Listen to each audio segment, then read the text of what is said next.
এই মুভিটি হয়তো অনেকেই দেখেছেন, তারপরেও এটা এমন একটি গল্প যেটা বারবার দেখতে মন চাইবে। মুভির শুরুতে আমরা স্কাই নামের এক অসাধারণ শেফ বা রাঁধুনিকে দেখতে পাই। স্কাইয়ের রান্না এত বেশি টেস্টি হয় যে দূর দূরান্ত থেকেও তার রান্না খাওয়ার জন্য মানুষজন ভিড় জমায়। অধীর আগ্রহে লাইন ধরে কাস্টমাররা তার রান্না খাওয়ার জন্য অপেক্ষা করতে থাকে। তার রেস্টুরেন্ট এত বেশি জনপ্রিয় ছিল যে প্রায় সময় মিডিয়ার লোকজন তাদের ইন্টারভিউ নিতে চলে আসতো।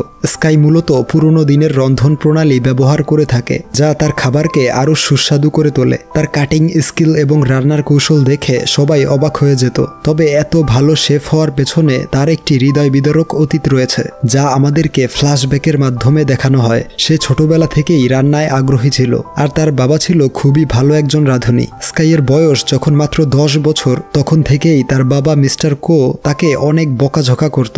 বলতো, তুমি এত বড় হয়ে গিয়েছো কিন্তু এখনো নুডলস রান্না করতে পারো না, তুমি কখনো শেফ হতে পারবে না। এক রাতে মিস্টার কো স্কাইকে রেখে চলে যায় তার কুকিং ক্যারিয়ার তৈরি করার জন্য। স্কাই তার বাবার জন্য অনেক দিন যাবৎ অপেক্ষা করলেও তার বাবা কখনোই তাকে নিতে আসেনি। এই জন্য স্কাই সে সময় ভীষণ কষ্ট পেয়েছিল এবং প্রতিজ্ঞাবদ্ধ হয়েছিল একদিন সবচেয়ে সেরা রাঁধুনি হবে। তবে স্কাইয়ের বাবা মিস্টার কো বর্তমানে চায়নার একজন অনেক বড় মাস্টার শেফ।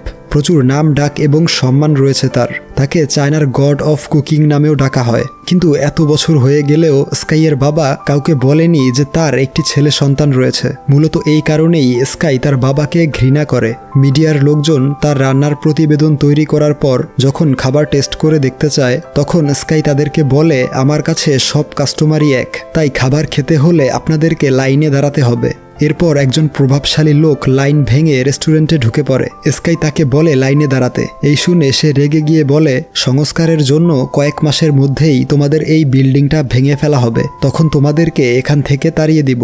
এই শুনে স্কাই তাকে রেস্টুরেন্ট থেকে বের করে দেয়। অপরদিকে দেখানো হয় পল নামের একজন ফেমাস হ্যান্ডসাম রাঁধুনিকে। পল শুধুমাত্র নামি দামি এবং রয়্যাল ফ্যামিলির জন্যই রান্না করে থাকে। পলের একটি গার্লফ্রেন্ডও রয়েছে যার নাম মায়ো। সে হচ্ছে পলের অ্যাসিস্ট্যান্ট রাঁধুনি। পলের রান্না করা খাবার খেয়ে ফ্রান্সের রয়্যাল ফ্যামিলির লোকজন খুব ইমপ্রেসড হয়। এরপর পলকে ফ্রান্সের একটি বড় কোম্পানি তাদের চিফ শেফ হিসেবে নিয়োগ দিতে চাইলে পল সেই অফার রিজেক্ট